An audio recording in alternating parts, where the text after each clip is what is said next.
네, 알아두면 유용한 경제 이야기, 오늘의 생활경제 시작합니다.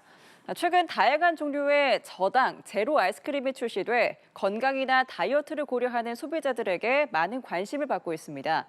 하지만 당류가 적더라도 일부 제품은 열량이나 포화지방 함량이 일반 아이스크림에 맞먹는 수준인 것으로 조사됐습니다. 오주현 기자가 보도합니다.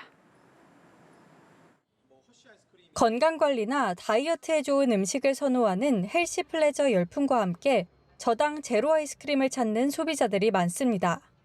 과연 제로 아이스크림은 소비자들이 마음 놓고 먹어도 되는 건지 한국소비자원이 성분을 조사해봤습니다.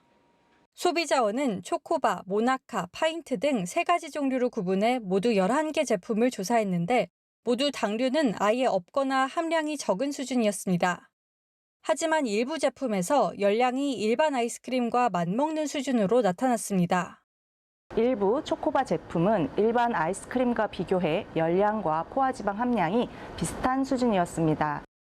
일반 아이스크림의 평균 열량은 190kcal인데 초코바 형태의 제로 아이스크림 열량은 최저 149kcal에서 최대 201kcal 수준이어서 일반 아이스크림보다 열량이 더 높은 경우도 있었습니다.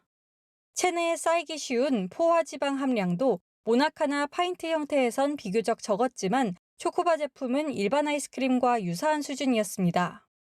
대부분의 제로 아이스크림에는 설탕 대신 대체 감미료로 당 알코올류가 사용됐는데 이에 대한 주의도 필요합니다. 당 알코올류는 소화되지 않고 대장까지 도달할 수 있기 때문에 장이 민감한 경우 부작용을 경험할 수 있습니다. 당 알코올류를 과다 섭취할 경우 일부 민감한 사람들에게 복통과 설사를 유발할 수 있으니 제품의 원재료와 섭취 시 주의사항을 확인하시고 드시기 바랍니다. 소비자원은 식품의약품안전처에 대체 감미료 사용 관련 실태조사를 건의할 예정입니다. 연합뉴스TV 오주현입니다. 지난 5년간 물에 빠지는 사고로 응급실에 내원한 환자의 절반 이상은 9세 이하 어린이나 70세 이상 노인이었던 것으로 나타났습니다. 질병관리청이 병원 23곳 응급실 심층조사 자료를 분석한 결과 익수사고로 내원한 환자 523명 중 9세 이하가 155명으로 가장 많았고 70세 이상이 143명으로 뒤를 이었습니다. 내원 환자 중 숨진 사람은 150명으로 사망률이 약 29%에 달했습니다. 질병관리청은 고령층 사망률이 특히 높았다면서 어린이뿐 아니라 고령층 익수사고에 대한 주의가 필요하다고 당부했습니다. 졸업하고 1년 넘게 일자리를 찾지 못하는 청년 비중이 작년보다 더 커진 것으로 나타났습니다.